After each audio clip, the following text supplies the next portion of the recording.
안녕하십니까. 바람처럼 구름처럼 말할래요. 여러분들 2021년도 2월달도 화살처럼 훅 지나가 버렸습니다. 여러분들은 한 달 동안 어떻게 지내셨습니까? 여러분들 삶의 일선에서 또 목회지에서 사역지에서 열심히 목회를 하고 있으리라 의심하지 않습니다. 저는 이번 2월 한 달 동안 헨리 조지의 사회문제의 경제학이라는 책과 씨름했다라고 표현하는 게 옳은 것 같습니다. 머리도 많이 썼고, 그리고 또 좀 아프기도 했고, 제 정신 세계가 신앙의 입각에서 더 넓어진 것 같기도 하고, 또한 더 깊어져 가는 것 같습니다. 여러분들, 우리가 하는 말에 아는 만큼 보인다라고 하지 않습니까?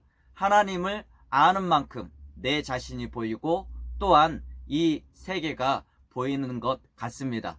오늘은 헨리 조지를 통해서 하나님을 더 알고, 또한 세계를 어떻게 바라봐야 되는지를 오늘 저도 깨달은 바가 있기 때문에 오늘 이 자리를 빌어서, 이 시간을 빌어서 함께 나누고자 합니다. 오늘은 사회문제의 경제학, 헨리 조지의 두 번째 저서 사회문제의 경제학이라는 책을 제가 독후감을 썼고, 이 독후감을 여러분들과 함께 나누고 싶습니다. 그리고 여러분들도 이 책에 대해서 함께 고민해보고, 또한 함께 나눔으로 하나님의 나라가 이 땅 가운데, 이 세계 가운데 더 구체적으로 임하는 역사가 일어나면 좋겠습니다. 그러면 오늘은 제가 세 가지로 독후감을 준비를 했지만, 시간 관계상 한 가지 책 요약 부분은 과감하게 생략을 하고 두 가지로 함께 여러분들과 나누도록 하겠습니다. 그 첫 번째는 인구 소멸 국가가 왜 되었는가? 대한민국은 인구 소멸 국가가 왜 되었는가? 이 부분이고, 두 번째로는 헨리 조지의 기독교와 한국 교회의 과제를 함께 나누어 보도록 하겠습니다. 그러면 바로 제가 준비한 독후감을 함께 나누도록 하겠습니다. 작금에 대한민국은 인구 소멸 국가로 구분이 되었습니다. 고령화, 저출산 현상으로 사망률이 출생률을 앞질렀고, 적당한 인구 유지는 국력인데 정부의 다양한 정책안을 내놓고 200조 이상의 국비를 투입했어도 역삼각형 사회구조는 쉽게 뒤집혀지지 않을 전망입니다. 높은 인구 밀도에서 나타난 직업군들은 인구 감소와 함께 황혼역 해가 사라지는 것처럼 사라지고 있습니다. 우리 눈앞에서 산부인과부터 유치원, 초등학교, 중학교, 고등학교가 사라지고 있습니다.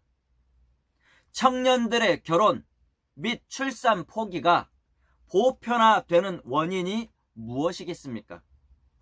여러 가지가 있습니다. 예를 들어 여성의 사회 진출과 자기 실현, 출산에 따른 직장 내의 눈치, 편하게 살고자 하는 욕구 상승, 녹록치 않은 경제 문제 등이 이와 같습니다. 그러나 뭐니 해도 가장 대표적인 원인은 천정부지로 솟아오르는 부동산 가격 때문입니다. 헨리 조지의 저서 진보와 빈곤과 사회 문제의 경제학이 이 확신이 들게 했습니다. 참고로 진보와 빈곤이라는 책은 아직 읽어보지는 않았지만 알릴레오 북스라는 유튜브 방송을 통해 여러분들께 전달이 될 것입니다. 그리고 당연히 사회문제 경제학이라는 책은 제가 3번을 읽어 보았습니다. 대한민국은 기독교인이든지 아닌든지 상관없이 부자가 되고 싶은 욕망에 사로잡혀 있습니다. 건전한 노동을 통해 부자의 반열에 오르기는 힘들고, 그리하여 땅 투기에 올인하고 있는 실정입니다. 영끌, 다시 말해 영혼까지 끌어모아 단기간에 신분 상승하고자 하는 열망이 불가마와 같습니다. 상위 몇 %만 이 반열에 오르고 대부분은 나락입니다. 젊은 부부가 맞벌이로 직업전선에 뛰어들어 숭고한 노동력을 동원하더라도 월세, 전세를 위해 받은 대출을 갚아나가는 것이 여간 어렵지 않습니다. 이로 인해 정신적 압박을 지속적으로 받는 터라 경제학자 멜서스의 논리처럼 생존의 위협을 느끼게 되고, 자연스럽게 출산의 본능은 후순위로 밀려져서 결국 출산율이 감소가 되는 겁니다. 생존에 필요한 자기 땅을 갖지 못한 젊은이들은 땅을 과도히 독점한 자들에게 노예처럼 쇳돈을 바쳐야 합니다. 과거 봉건 지주의 압력에 못 이겨 자장농에서 소장농으로 전락한 사람들과 무엇이 다릅니까? 100년 전에 헨리 선생이 이를 간파했습니다. 진보와 빈곤 362페이지에 보면 토지 사유제는 맷돌의 아랫돌이다. 물질적 진보는 맷돌의 윗돌이다. 노동계층은 증가하는 압력을 받으면서 맷돌 가운데서 갈리고 있다. 가히 참으로 절망적인 표현이고 너무 정확한 세상의 지적입니다. 두 번째로 헨리 조지의 기독교와 한국 교회의 과제에 대해서 함께 나누고 싶습니다. 헨리의 사상은 야만적 자본주의를 근본적으로 치유할 수 있으며 무신론적 공산주의를 능가하는 사상입니다. 이는 그의 사상이 그리스도 복음에 깊이 닿았기 때문입니다. 토지는 하나님의 것이라는 위대한 선언으로부터 그의 농건은 시작되는 것 같습니다. 토지를 사고 팔지 못하게 하셨던 하나님은 정의롭습니다. 피치 못할 사정으로 매매할 경우 길어도 50년이 되면 자기 기업으로 등기가 이전이 됩니다. 땅이 없는 자는 반드시 누군가의 노예가 되게 되어 있습니다. 이스라엘은 땅의 원인으로 지배, 피지배의 수직 구조를 억제하고 평등한 사회를 사는 위대한 나라가 되었습니다. 희년은 하나님이 만드신 최고의 사회 제도입니다. 헨리는 이 정신에 충실했고, 그의 열렬한 지지자였던 맥클린 신부는 헨리를 오늘날의 세례 요한이라 불렀습니다. 도끼가 나무 뿌리에 놓였기에 회개하지 않으면 잘려 불에 던지우리라는 우리라 포효했던 세례 요한처럼 모든 조세를 토지 지대에 부과하라. 그리하면 하나님 나라가 온전히 임할 것이다라며 헨리 조지는 굴하지 않고 외쳤던 것입니다. 여러분들, 성경의 계대법 그리고 고엘법은 땅에 대한 권리가 없어질 일에 대한 적극적인 대처법으로 유다의 며느리 다말이, 보아스와 재혼한 모압 여인 롯이 이 두 가지 율법의 혜택을 입었습니다. 북이스라엘 7대 임금이었던 아합 왕 때 바알 신앙으로 인해 야훼 신앙이 크게 위협을 받던 때였습니다. 권력을 앞세워 하나님께로부터 조상적부터 분배받은 나봇의 땅을 폭력적으로 약탈당한 일이 발생했습니다. 이 사건이 하나님 앞에 얼마나 심각한 사건이었는지는 아합 가문이 멸문지화된 일로 충분히 알 수 있습니다. 야훼 하나님은 참으로 인자하며 자비가 한이 없으신 분입니다. 헨리는 하나님의 법에 성실히 다 있기에 그의 책을 읽은 대문호 톨스토이는 그에 대해 사람에 대한 진실하고도 깊은 사랑이 있다라고 평가했습니다. 헨리는 19세기 미국 기독교를 비판했습니다. 기독교계 내에서의 빈민구제소 운영 및 자선단체 활동은 증상을 치료할 뿐이지 원인을 고치지 않는 일이라 했습니다. 다시 말해 사회 구조학에 메스를 가해야 하는데 이를 실천하지 못한 채 예수 믿고 구원이라는 복음만 증거한다는 것입니다. 그의 책 116페이지를 보면 이렇게 말합니다. 환경이 너무 절망스러운 나머지 이 기독교 도시의 부두에서 자기 아이를 강물에 던져버리고는 자신도 뛰어들게 만드는 상황이 벌어지고 있는 마당에 기독교 자선사업이 무슨 소용이 있겠는가?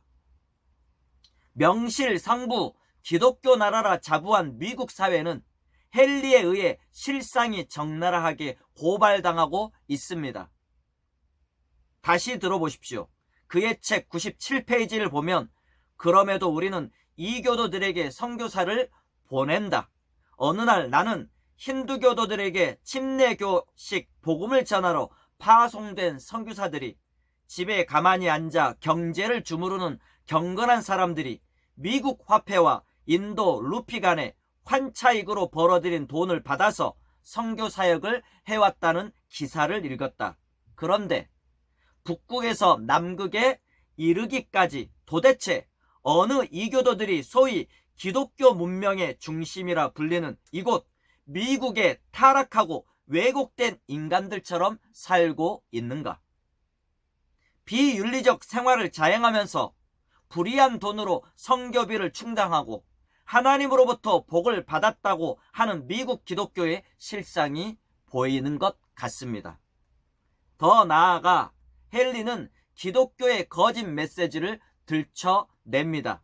다시 말해 피라미드 구조를 하나님께서 주신 구조처럼 기독교는 그리고 교회는 그렇게 거짓 메시지로 사람들을 호도하며 왜곡시키며 그렇게 받아들이게 하고 있다는 겁니다.